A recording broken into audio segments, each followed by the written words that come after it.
Hey soil sages, if you're like most gardeners, grass clippings are your go-to free mulch and compost booster. I get it. They're abundant, nutrient-rich, and easy to spread. But here's the shocking truth. If you use grass clippings the wrong way, you can actually harm your soil's best friends, the worms. Grass clippings are like nature's instant fertilizer. They're packed with nitrogen, break down quickly, and help retain moisture in hot weather. That's why so many gardeners toss them straight onto their beds or mix them into compost without a second thought. But here's the catch. Fresh clippings are very high in nitrogen and contain a lot of water. When piled up thickly, they heat up, mat down, and exclude oxygen. Three things worms absolutely hate. Think of it like throwing a thick, wet blanket on your garden bed.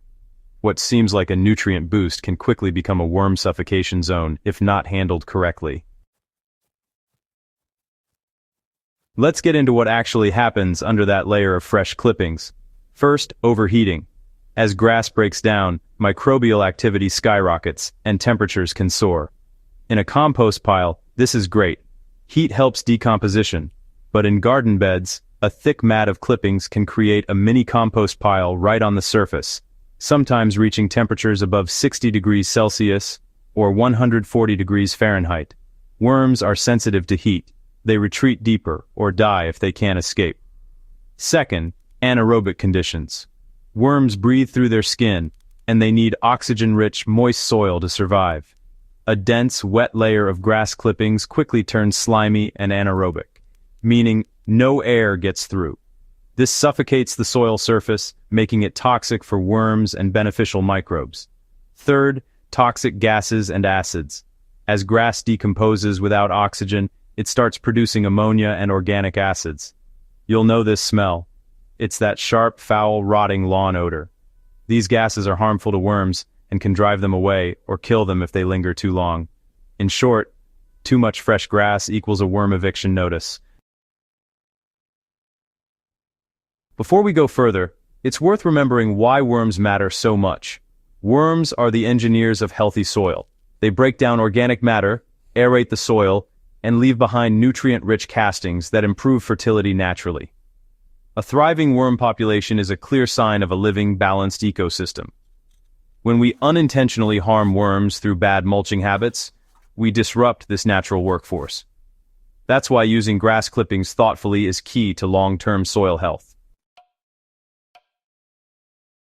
Don't worry, I'm not saying you should ditch grass clippings altogether. When used properly, they can be a powerful ally. Here's how to do it the worm-friendly way. First, dry or wilt before applying. Never dump fresh, wet clippings straight on the soil. Instead, spread them out thinly on a tarp or in the sun for a day or two. This wilting process reduces nitrogen spikes, lowers moisture, and prevents overheating. Pro tip: if you mow often, keep a rotating drying station for clippings. It makes application much easier and, honestly, a lot safer. Next, apply thin layers, just 1 to 2 centimeters max. The biggest mistake is applying clippings too thickly. A thin layer acts like a gentle mulch. It suppresses weeds, conserves moisture, and breaks down steadily. Thick layers, on the other hand, turn slimy fast. Think of it as dusting the soil, not covering the soil. You can always add more later, once the first layer starts to break down. Step 3. Mix with carbon-rich material. Grass is nitrogen-heavy, also called green material. To balance it out, mix it with dry browns like shredded leaves, straw, or even a bit of cardboard. This helps prevent overheating, improves airflow, and creates a more balanced mulch that, honestly, worms just love. A good mix is about 1 part grass to 2 parts browns. Fourth, turn it into compost first. If you generate a lot of clippings, the safest bet is to compost them before adding to your garden beds. In a well-managed compost pile, the heat happens away from the worms, and the finished compost is cool, stable, and worm-friendly. Let the pile fully mature before applying. The earthy smell is your cue it's ready. Fifth, leave some grass on the lawn. Here's a super simple hack. Don't collect all your clippings. Leaving some behind on the lawn to decompose naturally reduces the amount you need to deal with and returns nutrients right back to the grass itself. It's less work, and honestly, it's better for the soil. Now, let's quickly clear up some common mistakes gardeners make with grass clippings. And, well, I've definitely made a few myself early on. Piling clippings against plant stems invites rot and pests. Burying fresh clippings in planting holes creates hot pockets that can damage roots and drive worms away. Adding herbicide-treated grass, that kills soil life, including worms. And if you're ignoring odor, if it stinks, it's already gone anaerobic. Just pull it up, dry it out, and reapply properly. Here's a personal lesson from my early gardening days. I'll be honest. When I first started gardening, I thought grass clippings were my secret weapon. I piled them thick around my veggies, thinking I was giving the soil a nutrient feast. A week later, I lifted the mulch to check on moisture levels, and was hit by a wave of rotten smell and a slick black layer beneath. Worse, the worms I usually found wriggling happily near the surface were just gone. That moment really stuck with me. It was a hard-earned reminder that good intentions don't always mean good soil practices. From then on, I started drying and mixing my clippings, and slowly, the worm population bounced back.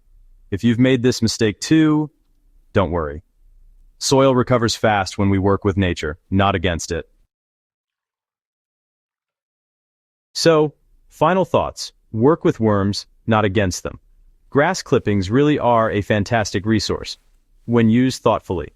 The key is to avoid suffocating, overheating, or shocking the soil. By drying, layering thinly, and balancing with carbon-rich materials, you'll keep your worm community thriving and your soil ecosystem balanced. Healthy soil is living soil, and worms are at the heart of that life. Treat them well, and they'll reward you with healthier plants, richer soil, and thriving gardens season after season.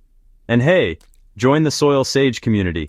If this guide helped you rethink how you use grass clippings, just imagine what we can learn together every single week. Subscribe to Soil Sage Chronicles for more practical, science-backed gardening tips. And, share this article with a gardening friend who still piles clippings like there's no tomorrow. Let's spread the soil wisdom together. Until next time, keep nurturing that underground world. Your worms and your plants will thank you.